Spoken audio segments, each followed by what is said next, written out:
Materi ketiga tentang dhamir munfasil, kata ganti terpisah. Kata ganti dalam bahasa Arab diurutkan dari kata ganti orang ketiga, kedua, dan pertama. Kita perhatikan dulu ya. Orang ketiga ghaib, orang kedua mukhatab, orang pertama mutakallim. Ada penggolongan juga, ada yang tunggal, ada yang jamak. Nah, bisa diperhatikan ya. Kita perhatikan tulisannya juga. Kalau dia laki-laki, huwa. Awas, kalau ngetik di MSA tidak boleh ada spasi setelah wawunya. Huwa, dia perempuan, hiya. Ini bagian tunggal ya. Kamu laki-laki, anta, kamu perempuan, anti, ana, saya. Huwa, hiya, anta, anti, ana. Huwa, hiya, anta, anti, ana. Ini untuk golongannya tunggal. Sekarang golongannya jamak. Hum, mereka laki-laki. Hunna, mereka perempuan. Antum, kalian laki-laki. Antunna, kalian perempuan. Nahnu, kita atau kami. Hum, mereka laki-laki. Hunna, mereka perempuan. Antum, kalian laki-laki. Antunna, kalian perempuan. Nahnu, kita atau kami. Ini bagian yang jamak. Ingat, ada dilihat dari pelakunya, ada orang pertama, kedua, ketiga. Dilihat dari jenis gendernya, ada laki-laki dan perempuan. Dilihat dari bilangannya, hitungannya, ada tunggal, jamak, dan ganda. Yang ganda yang mana? Ini yang di bawah. Ganda atau musanna. Selain itu, bentuk ganda dari kata ganti orang ketiga dan kedua dalam bahasa Arab diakhiri dengan alif. Namun kata ganti ini jarang digunakan. Bentuk ganda mengacu pada dua orang. Kalau untuk orang ketiga pakai huma. Ingat, huma baik untuk laki-laki maupun perempuan. Mereka berdua. Kalau huma ini orang keberapa? Ketiga. Kalau untuk orang kedua, kalian berdua. Bisa laki-laki maupun perempuan. Antuma. Bisa dipahami ya? Kita geser. Kata ganti penunjuk. Asmaul isyarati. Kalau kita itu loh, ini loh. Nah, itu kata gantinya. Kalau kata ganti penunjuk itu digolongkan jadi dua. Ada untuk jarak dekat, ada untuk jarak jauh. Masing-masing ada ketentuannya untuk laki-laki dan perempuan. Kita perhatikan untuk jarak dekat dulu. Jarak dekat itu kalau laki-laki apa? Hadza. Perempuan hadhihi. Kita masuk contoh. Ar-rajul. Hadza. Oh, maaf. Kalau untuk yang jarak jauh laki-laki, dzalika, perempuan, tilka. Dzalika, tilka. Kalau laki-laki belakangnya ada alifnya, kalau hadhihi ada haknya. Ingat Nyun Sewu banyak yang kadang bingung dalam menentukan mana laki-laki dan perempuan. Dzalika, tilka. Dan hati-hati dalam penulisan. Kita masuk contoh. Ar-rajul pakai ar-rajul. Hadza ar-rajul. Hadzar rajul sama. Atau dzalika ar-rajul. Ini laki-laki, itu laki-laki.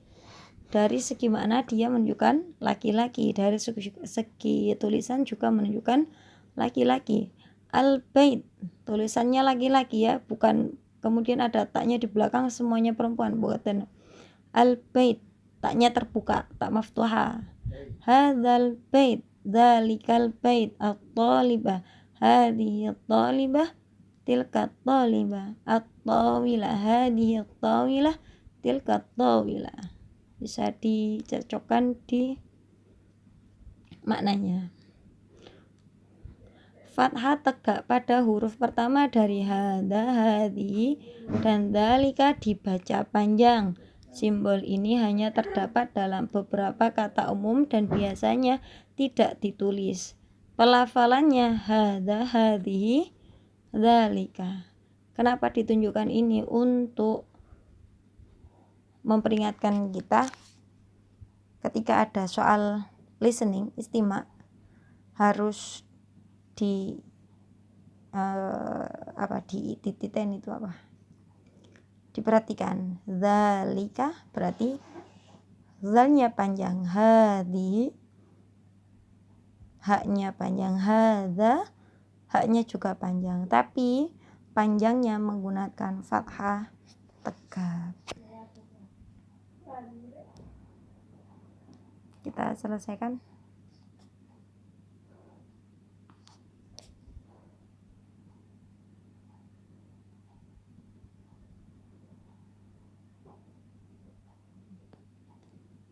Jumlah ismiyah. Jumlah ismiyah pada umumnya terdiri dari mubtada atau subjek atau yang paling awal dan khobar, predikat atau berita, dan menunjukkan masa sekarang. Mubtada ada beberapa bentuknya, bisa berupa isim biasa, bisa berupa isim isyarah yang tadi. Wah, ini teman banyak. Kita perhatikan contohnya. Ada al-bait kabir. Mubtada, mubtada awalannya harus isim definitif. Kembali ke pembahasan kemarin, definitif itu apa? Khusus. Ma'rifat tandanya dengan al.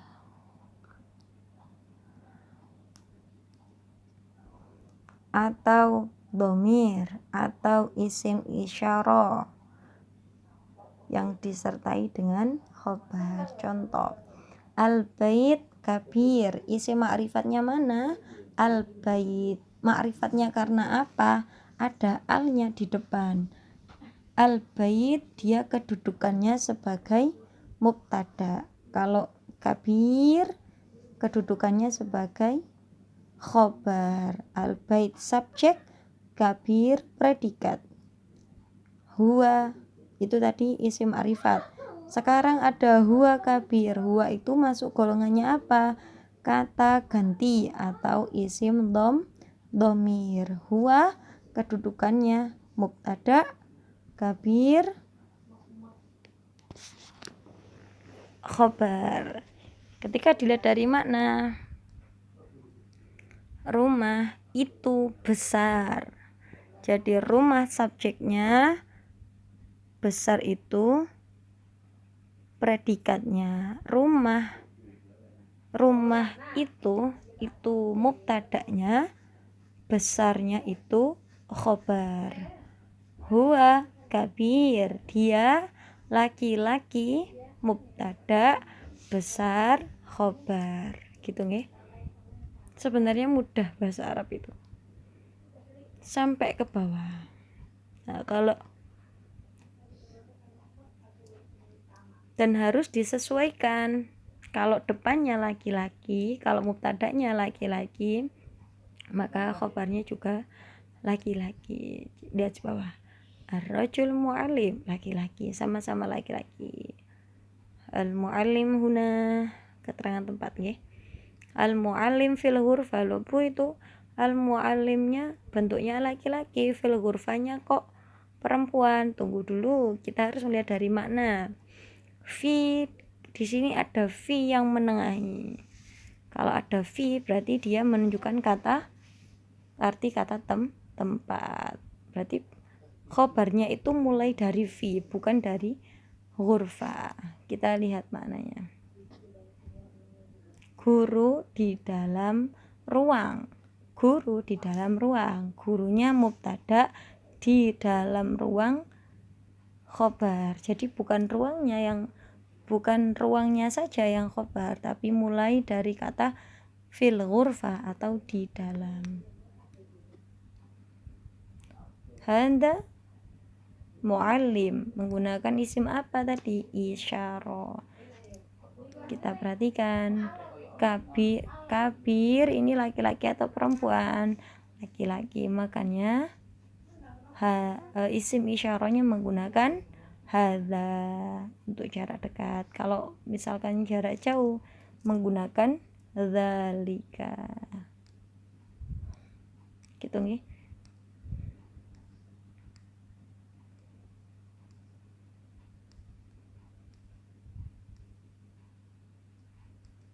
Oke, cukup sekian.